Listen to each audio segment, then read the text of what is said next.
Good morning student. আজকের online ক্লাসে তোমাদেরকে স্বাগত জানাচ্ছি। আশা করি তোমরা সকলেই ভালো আছো, পড়ালেখার সাথে রয়েছ। আজকের অনলাইন ক্লাসে তোমাদের জন্য যে বিষয়টি নিয়ে আলোচনা করব তা হলো বাংলা প্রথম পত্র কবিতা। সেই দিন এই মাঠ।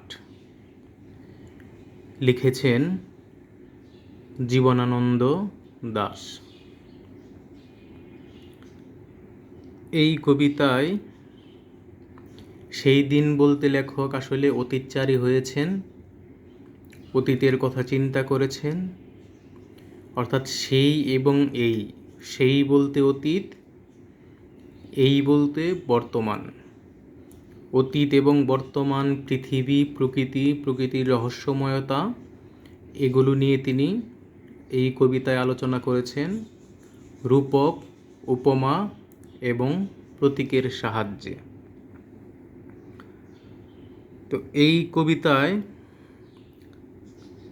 পাঠের উদ্দেশ্য কি, অর্থাৎ কেন এই কবিতা পাঠ করব, এই কবিতা পাঠ করে আমরা কি শিখব, এই কবিতা মধ্যে কি কি বিষয় লেখক উপস্থাপন করেছেন, সেই বিষয়গুলো নিয়ে আজকে আলোচনা করব।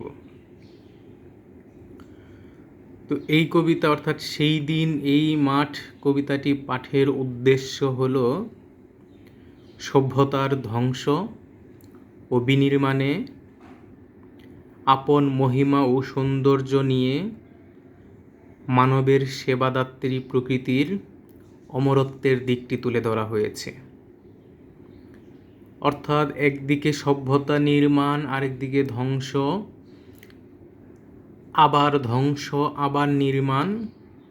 এই যে সভ্যতার ধ্বংস এবং নির্মাণের মধ্য দিয়েও প্রকৃতি তার আপন সৌন্দর্য নিয়ে যে মানবের সেবায় কাজ করে যাচ্ছে, চির অমর হয়ে রয়েছে, সেই কথাটাই আমাদের যে রূপসী বাংলার কবি রয়েছে জীবনানন্দ দাশ, তিনি উপস্থাপন করেছেন। তো এই কবিতার বিষয়বস্তুতে যাওয়ার আগে আমরা একটু কবি সম্পর্কে জেনে নেই, জীবনানন্দ দাশ সম্পর্কে জেনে নেই। জীবনানন্দ দাশ 1899 খ্রিস্টাব্দে বরিশালে জন্মগ্রহণ করেন। তার পিতার নাম সত্যনন্দ দাশ, মাতা কুসুম কুমারী দাস। তিনি মাধ্যমিক লেখাপড়া শেষ করেন 1915 সালে ব্রজমোহন স্কুল বরিশাল। বর্তমানে উচ্চ মাধ্যমিক, যা আগে বলা হতো আইএ অর্থাৎ ইন্টারমিডিয়েট, 1917 সালে ব্রজমোহন কলেজ বরিশাল থেকে করেন। এবং আমরা যাকে বলি উচ্চতর শিক্ষা অর্থাৎ বিএ অনার্স 1919 সালে কলকাতা প্রেসিডেন্সি কলেজ, এবং এমএ ইংরেজি 1921 সালে কলকাতা বিশ্ববিদ্যালয় থেকে করেন। এবং এই বিশ্ববিদ্যালয় থেকে লেখাপড়া শেষ করেই তিনি প্রথমে কলকাতা সিটি কলেজে শিক্ষকতা শুরু করেন, তারপর বাগেরহাট কলেজে 1929, দিল্লি রামজশ কলেজেও তিনি শিক্ষকতা করেন, ব্রজমোহন কলেজে শিক্ষকতা করেন, খড়গপুর কলেজ 1951 থেকে 52 শিক্ষকতা করেন, বরিশা কলেজে 1952 শিক্ষকতা করেন, এবং হাওড়া গার্লস কলেজ 1953 থেকে 54 সাল পর্যন্ত তিনি হাওড়া গার্লস কলেজে শিক্ষকতা করেন। অর্থাৎ আজীবন ধরতে গেলে তিনি শিক্ষকতা পেশায় নিযুক্ত ছিলেন। তারকে আমি কিছু দাগ দিয়ে রেখেছি, দেখো। তাকে আধুনিক জীবন চেতনার কবি হিসেবে পরিচিত। বাংলার প্রকৃতির রূপ বৈচিত্র্য তার কবিতায় উপস্থাপন করেছেন, এই জন্য বলা হয় রূপসী বাংলার কবি। ভিন্ন ভিন্ন উপমা দিয়ে তার কবিতার গল্পকে সাজিয়েছেন, চিত্রগল্প, উপমা, সুরেলিয়ারিজম অর্থাৎ চিতিকাতরতা, পরাবাস্তবতা, এই জন্য তাকে বলা হয় উপমার কবি। কখনো তাকে বলা হয় চিত্রময়তার কবি। অর্থাৎ বিভিন্ন অভিধায় তিনি ভূষিত হয়েছেন, বিভিন্ন বিশেষণে ভূষিত হয়েছেন তার যে কবি প্রতিভা, কবি মানস এবং বৈশিষ্ট্যের কারণে। কবির দৃষ্টিতে বাংলাদেশ এক অনন্য রূপসী। এদেশের গাছপালা, লতাগুল্ম, ফুল পাখি তার আজন্ম প্রিয়। এই লাইনটাই আমরা সেই দিন এই মাঠ কবিতার বিষয়বস্তুতে পাব। তার যে রচিত কাব্যগ্রন্থ রয়েছে, তার উপন্যাস রয়েছে, এই বিষয়গুলো তোমাদের মুখস্থ করতে হবে। উপন্যাস দুটি রয়েছে, মাল্যবান এবং সতীর্থ। মাল্যবান এবং এই সতীর্থ দুটি উপন্যাস। আর ঝরাপালক, ধূসর পাণ্ডুলিপি, বনলতা সেন, মহাপৃথিবী, সাতটি তারার তিমির, কবিতার কথা, রূপসী বাংলা, বেলা বেলা কালবেলা, এগুলো হলো তার কাব্যগ্রন্থ। এই ক্ষণজন্মা কবি 1854 সালে একটি ট্রাম দুর্ঘটনায় এই পৃথিবী থেকে অকালে মৃত্যুবরণ করেন। তার একটি প্রবন্ধ গ্রন্থ রয়েছে, যে তা হলো কবিতার কথা। তোমাদের এখানে দেয়া নেই, কিন্তু কবিতার কথা নামে তার আরেকটি প্রবন্ধ গ্রন্থ রয়েছে, যেখানে তিনি তার কবিতার যে সমালোচক রয়েছে সেখানে সমালোচকদেরকে জবাব দিয়েছেন কবিতা কিভাবে লিখতে হবে। যদি কেউ, আসলে বাংলাদেশে সকলেই কবি, কেউ কেউ কবি বিভিন্ন কথা বলেছেন। আমরা এই জীবনানন্দ দাশের যে অন্যান্য কবিতা, ঝরাপালক, ধূসর পাণ্ডুলিপি, বনলতা সেন, মহাপৃথিবী, সাতটি তারার তিমির, অর্থাৎ প্রত্যেকটা কবিতার আবহে তিনি প্রকৃতি, প্রকৃতির রূপ, এই যে নিসর্গ চেতনা, মানুষের জীবন বোধ, এই বিষয়গুলো তিনি তুলে এনেছেন খুব বলিষ্ঠভাবে। সেখানে কখনো কখনো একেবারে যে শুধু প্রকৃতির উপর দিয়ে গেছেন তা না, সেখানে কখনো বিরহ, প্রেম, রোমান্টিকতা, বিদ্রোহ ভাব ওটার কবিতার মধ্যে রয়েছে, কিন্তু সেই বিষয়গুলো একটু কম। তো আমরা সেই দিন এই মাঠ কবিতায় যে প্রকৃতির বিষয়গুলো তিনি তুলে ধরেছেন সেই বিষয়ে আমরা যাব, অর্থাৎ কবিতাটি পড়ার চেষ্টা করব। প্রথমেই তিনি বলেছেন সেই দিন, অর্থাৎ তার অতীতের যে দিনগুলো রয়েছে তার কথা বলেছেন। এই মাঠ বর্তমান যে সময় রয়েছে স্তব্ধ হবে না কো জানি। এই নদী নক্ষত্রের তলে, অর্থাৎ নদী নক্ষত্রের তলে বলতে এই যে সমস্ত পৃথিবী রয়েছে, সেই মহাপৃথিবী, আকাশের তলে যে পৃথিবীটা রয়েছে সেই পৃথিবীর কথা বলেছে। সেদিনও দেখিবে স্বপ্ন, সোনার স্বপ্নের স্বাদ পৃথিবীতে কবে আর ঝরে। অর্থাৎ এই যে প্রকৃতির রহস্যময় সৌন্দর্য, তার কবিতার যে মৌলিক প্রেরণা, তা আমরা এই থেকেই বুঝতে পাই। অর্থাৎ তার অতীত দিনের যে সুখ স্মৃতিগুলো রয়েছে এবং বর্তমানের যে সুখ স্মৃতি রয়েছে তা কখনো থেমে যাবে না। অর্থাৎ প্রকৃতির প্রবাহমানতা বোঝাতে গিয়েই তিনি বলেছেন স্তব্ধ হবে না কো জানি। এই নদী নক্ষত্রের তলে, অর্থাৎ সম্পূর্ণ পৃথিবীর কথা বলতে গিয়ে তিনি নদী নক্ষত্র নিয়ে এসেছেন। সেদিনেও দেখিবে স্বপ্ন, অর্থাৎ স্বপ্ন যেমন চিরন্তন অমর হয়ে থাকে, প্রকৃতিও ঠিক তেমনি অমর। সেই অমরত্বের কথা বলতে গিয়ে তিনি বলেছেন সোনার স্বপ্নের স্বাদ পৃথিবীতে কবে আর ঝরে।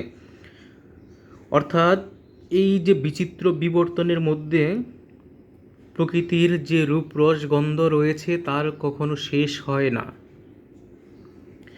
কবি যখন থাকবেন না তখনও এই প্রকৃতি, অর্থাৎ নিসর্গ, তার আপন সৌন্দর্য নিয়ে, ঐশ্বর্য নিয়ে মানুষের স্বপ্ন, স্বাদ এবং কল্পনা যা রয়েছে, অর্থাৎ এই প্রকৃতি প্রেমিক যে মানুষ রয়েছে সেই মানুষের স্বপ্ন, স্বাদ এবং কল্পনাকে তৃপ্ত করে যাবে, সেই কথাটাই বলেছেন।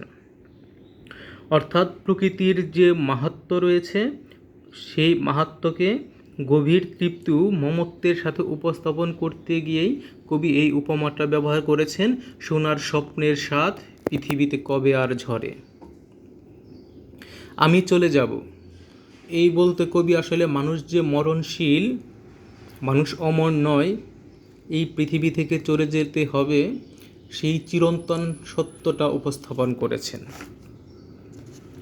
এর জন্যই বলেছেন আমি চলে যাব। চালতা ফুল কি আর ভিজিবে না শিশিরের জলে। অর্থাৎ এই যে সকালবেলা যে চালতা ফুলের অর্থাৎ শিশিরের জলে ভেজা চালতা ফুলের যে সৌন্দর্য, সেই সৌন্দর্য কখনো শেষ হবে না। কবি প্রশ্ন রেখেছেন যে চালতা ফুল কি আর ভিজিবে না শিশিরের জলে নরম গন্ধের ঢেউয়ে। অর্থাৎ এই শিশিরের জলে ভেজা চালতা ফুলের যে গন্ধ রয়েছে, সেই গন্ধটা অর্থাৎ রহস্যময় যে গন্ধটা রয়েছে সেটা প্রবাহিত হতে থাকবে অনন্তকাল ব্যাপী। তার সৌন্দর্য অর্থাৎ যুগ যুগান্তর ধরে এই শিশিরে ভেজা চালতা ফুলের সৌন্দর্য কখনো শেষ হবে না, এটা অনন্তকাল ব্যাপী থেকে যাবে, এই কথা তিনি বলেছেন। এবং এর মধ্য দিয়ে পৃথিবীর বাতাসে প্রবাহিত এই যে চিরকালীন সুগন্ধ, এই চিরকালীন সুগন্ধের কথায় তিনি অর্থাৎ সুগন্ধের কথা উপস্থাপন করতে গিয়েই এই চালতা ফুলের প্রতীকীটা ব্যবহার করেছেন। লক্ষ্মী পেঁচা গান গাবে নাকি তার লক্ষ্মীটির তরে।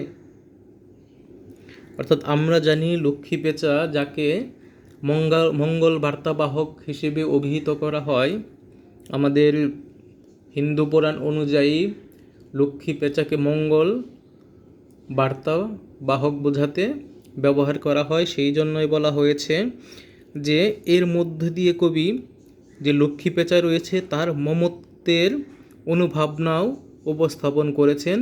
লক্ষ্মী পেঁচা গান গাবে নাকি তার লক্ষ্মীটির তরে, অর্থাৎ লক্ষ্মী পেঁচা কি তার মমত্ব নিয়ে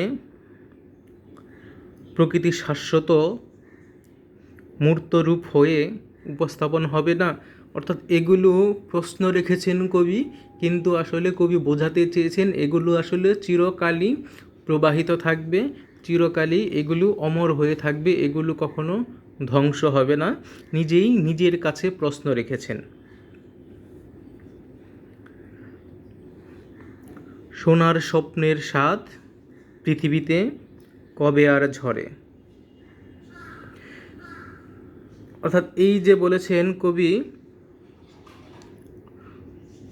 সোনার স্বপ্নের স্বাদ পৃথিবীতে কবে আর ঝরে, আবার এই লাইনটা পুনর্ব্যক্ত করেছেন এই কারণেই, এই যে প্রকৃতি রয়েছে, এই প্রকৃতি যে ৭০০ রূপ, এই ৭০০ রূপের কথা বোঝাতে গিয়ে তিনি বারবার এই কথাটি উপস্থাপন করেছেন, সোনার স্বপ্নের স্বাদ কবে আর ঝরে। অর্থাৎ এই যে মানুষের যে স্বপ্ন, স্বাদ, কল্পনা, এই কল্পনা প্রকৃতি তার আপন ঐশ্বর্য দিয়ে সবসময়ই তৃপ্ত করে যাবে, সেই কথাটি বুঝিয়েছেন। অর্থাৎ প্রকৃতির মাহাত্ম্যকে গভীর তৃপ্তি ও মমত্বের সঙ্গে উপস্থাপন করেছেন। তারপরে বলেছেন চারিদিকে শান্ত বাতি ভিজে গন্ধ মৃদু কলরব। আবার বলছি, চারিদিকে শান্ত বাতি ভিজে গন্ধ মৃদু কলরব। এর মধ্য দিয়ে তিনি আসলে পরের লাইনে বলেছেন খেয়া নৌকাগুলো। এই খেয়া নৌকা শব্দের কারণে আমরা বুঝতে পারি উপরে তিনি এই যে নদী পাড়ের রাতের যে দৃশ্যটা, সেই দৃশ্যটার কথা বলেছেন। অর্থাৎ রাতের বেলা যখন নদীতে জেলেরা মাছ ধরে, এই মাছ ধরা নৌকায় যে বাতিটা থাকে, সেই বাতিটাকে বলেছেন শান্ত বাতি। আর এই যে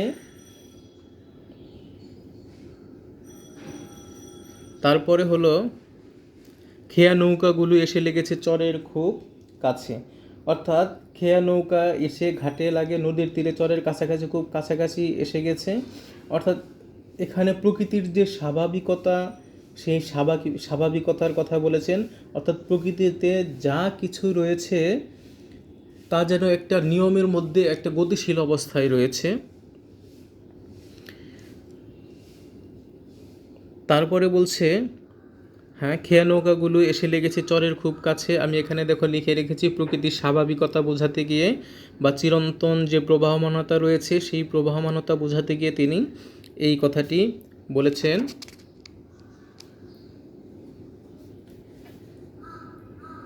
চারিদিকে বলছে যে শান্ত বাতি, তারপরে বলছে বিজয়গন্ধ, অর্থাৎ শান্ত বাতি বলতে চারিদিকে প্রকৃতির শান্ত রূপ রাতের বেলা, সেই শান্ত রূপের কথা বলা হয়েছে। বীজে ফুলগুলো রয়েছে যেগুলো গন্ধ ছড়ায়, সেই কথা বলা হয়েছে। তারপরে মৃদু কলরব, এখানে আসলে পাখির যে কলরব রয়েছে, সুর রয়েছে, সেই সুরের কথা বলা হয়েছে।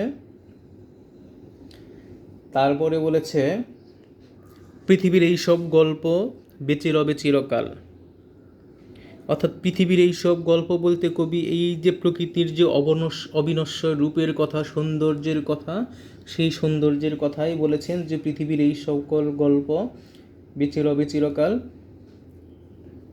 তারপরে বলেছেন এশিরিয়া ধুলো আজ ভেবিলন ছাই হয়ে গেছে, অর্থাৎ এশিরিয়া ধুলো আজ বলতে আমরা জানি এশিরিয়া, ভেবিলন এগুলো।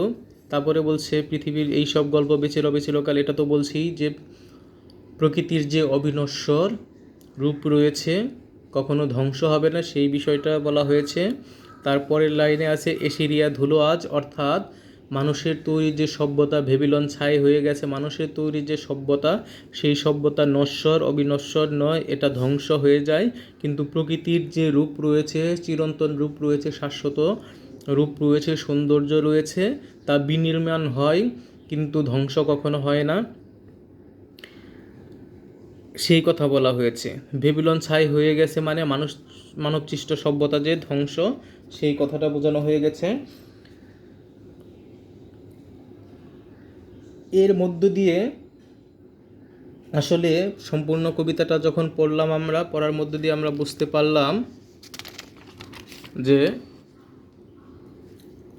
জীবনানন্দ দাশ প্রকৃতির চিরকালীন সৌন্দর্যকে বিস্ময়কর নিপুণতায় উপস্থাপন করতে চেয়েছেন, সেখানে প্রকৃতির বিভিন্ন অনুষঙ্গের ব্যবহার করেছেন। তো আমরা কিছু বিষয় সরাসরি এখান থেকে জেনে নেই। কবিতায় তিনি বলছেন, চুম্বক অংশ বলছি, যে কবিতায় তিনি বলছেন প্রকৃতি তার রূপরস গন্ধ কখনোই হারাবে না। কবির মতে প্রকৃতি তার অফুরন্ত ঐশ্বর্য নিয়ে মানুষের স্বপ্ন, স্বাদ ও কল্পনাকে তৃপ্ত করে যাবে। কবি এই কবিতায়, অর্থাৎ তিনি যেদিন থাকবেন না সেই দিন এই মাঠ কেমন থাকবে তা কল্পনা করে এর বাস্তবতাকে তুলে ধরেছেন।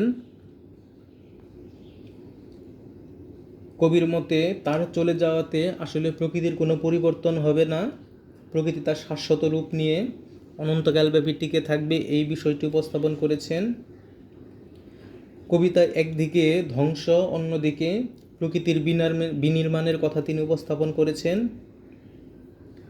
মানুষের মৃত্যু আছে কিন্তু প্রকৃতির সৌন্দর্যের মৃত্যু নেই, মানুষের স্বপ্ন প্রকৃতির মতো অমর, এই চিরন্তন সত্যটা তিনি এই কবিতায় উপস্থাপন করেছেন। তো আমি আশা করব তোমরা সকলেই বুঝতে পেরেছ কবিতাটির বিষয়। আমি যে বিষয়গুলো বলেছি তোমরা চেষ্টা করবে বইটা সামনে নিয়ে এই বিষয়গুলোর সাথে তোমাদের যে বইয়ে পাঠ পরিস্থিতি রয়েছে, কবি পরিস্থিতি রয়েছে, শব্দার্থ এবং টিকার মধ্যে যে ব্যাখ্যা রয়েছে, সেই ব্যাখ্যাগুলো মিলিয়ে সুন্দর করে প্রস্তুতি নেওয়ার জন্য। ধন্যবাদ সকলকে, ভালো থাকবে, গুড মর্নিং।